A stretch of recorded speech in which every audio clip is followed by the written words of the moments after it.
وہ خوبصورت تھی، حسین و جمیل اور دلکش تھی، مگر انہوں نے اپنے اداؤں سے مردوں کو قائل کرنے کا فن نہیں سیکھا تھا، بلکہ اپنے تیر اور تلوار سے دشمن کا مقابلہ کرنا سیکھا تھا۔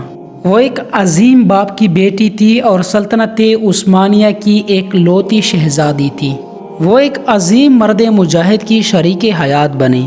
وہ مجاہد سلطنت عثمانیہ کا مین ہیرو تھا اور عثمان غازی کا پسندیدہ شخص تھا۔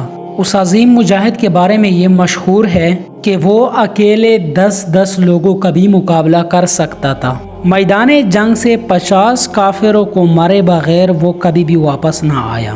آخرکار کون تھا یہ جنگجو؟ بسم اللہ الرحمن الرحیم۔ السلام علیکم ناظرین کرام، میں ہوں آپ کا میزبان اسامہ اور آپ دیکھ رہے ہیں ہسٹری وائس۔ ناظرین کرام، یہ ویڈیو آپ سب کی ڈیمانڈ کے اوپر بنائی جا رہی ہے۔ ناظرین کرام، ہمیشہ آپ سب کا ڈیمانڈ رہا ہے کہ فاطمہ خاتون کی شادی کی تاریخ پر ویڈیو بنائی جائے کہ فاطمہ خاتون کی شادی کس کے ساتھ ہوئی تھی۔ آخرکار کون تھا وہ خوش نصیب جو عثمان غازی کا داماد بنا اور اورحان غازی کا بہنوئی بنا؟ کون تھا وہ جنگجو جس کو فاطمہ خاتون جیسی خوبصورت، پراخلاص اور بہادر زوجہ نصیب ہوئی؟ تو آج کی اس ویڈیو میں آپ کو یہ بھی بتایا جائے گا کہ فاطمہ خاتون کی شادی کس کے ساتھ ہوئی تھی، اور اس کے علاوہ تاریخ میں فاطمہ خاتون کے کتنے بیٹے اور بیٹیاں تھی۔ جی ہاں ناظرین کرام، آپ سب کی جانب سے یہ بھی سوال بار بار کیا جاتا ہے کہ فاطمہ خاتون کی کتنے اولادیں تھی۔ تو آج کی اس مختصر ویڈیو میں یہ تمام تر معلومات شامل ہیں، لہٰذا اس ویڈیو کو 1 سیکنڈ کے لیے بھی مس نہ کرنا۔ ناظرین کرام، فاطمہ خاتون کی شادی کے متعلق تاریخ دانوں کی مختلف رائے ہیں۔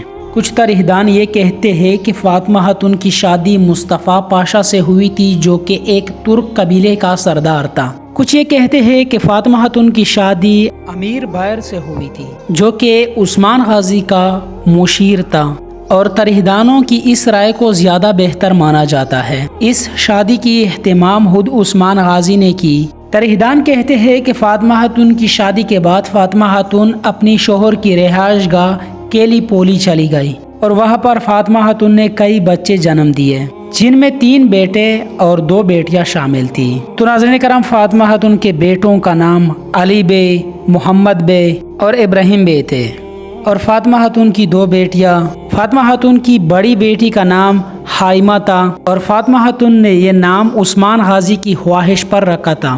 عثمان غازی کی دادی کا نام حائمہ خاتون تھا، یہی وجہ ہے کہ عثمان غازی کو سب سے زیادہ یہ نام مناسب لگا۔ فاطمہ خاتون کی دوسری بیٹی کا نام ایمن خاتون تھا۔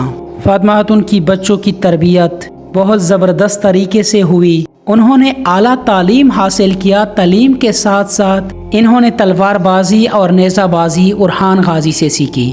فاطمہ خاتون کا تیسرا بیٹا ابراہیم بے اورحان غازی کا قاضی تھا، جبکہ فاطمہ خاتون کا پہلا بیٹا علی بے صرف 23 سال کی عمر میں ہی بازنطینیوں کے خلاف ایک جنگ میں اورحان غازی کے ہمراہ شہید ہوا، اور یہ فاطمہ خاتون کا وہ بیٹا تھا جو فاطمہ خاتون کو اپنے تمام اولادوں سے عزیز تھا۔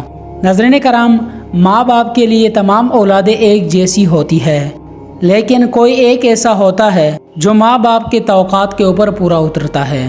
علی بے کی شہادت کے بعد فاطمہ خاتون کا طبیعت کچھ خاص نہ رہا تھا اور وہ ہمیشہ بیمار رہتی تھی، لیکن ناظرین کرام، فاطمہ خاتون کا شوہر امیر بائر ایک ہنرمند اور ذہین آدمی تھا۔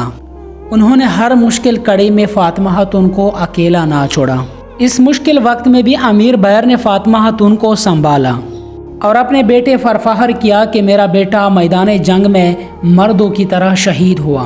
امیر بائر کی بہادری اور ہوشیاری کا اندازہ اب اس بات سے لگا سکتے ہو۔ امیر بائر عثمان غازی کے ساتھ ہر جنگ میں شانہ بشانہ لڑا، ہر جنگ میں وہ پہلے صف میں نظر آتا تھا۔ امیر بائر برسا کی جنگ میں اورحان غازی کے ہمراہ لڑتے ہوئے شہید ہوا۔ اس وقت امیر بائر کا عمر تقریباً 55 سال بتایا جاتا ہے۔ برسا کے فتح کے بعد اور اپنی شوہر کے انتقال کے بعد فاطمہ خاتون برسا چلی آ گئی اور تقریباً 84 سال کا عمر اورحان غازی کے خدمت میں گزارا۔ تو ناظرین کرام یہ تھا وہ تاریخ جس کے لیے آپ سب بار بار ڈیمانڈ کر رہے تھے۔ اس ویڈیو میں سارے کے سارے تاریخی حقائق شامل ہیں، لہٰذا آپ اطمینان کے ساتھ اس کو اپنے دوستوں کے ساتھ شیئر کر سکتے ہو۔ تو ناظرین کرام یہ تو تھی میری آج کی ویڈیو، ملتے ہیں پھر اگلی کسی ویڈیو میں۔ میرے چینل پر آنے کا شکریہ۔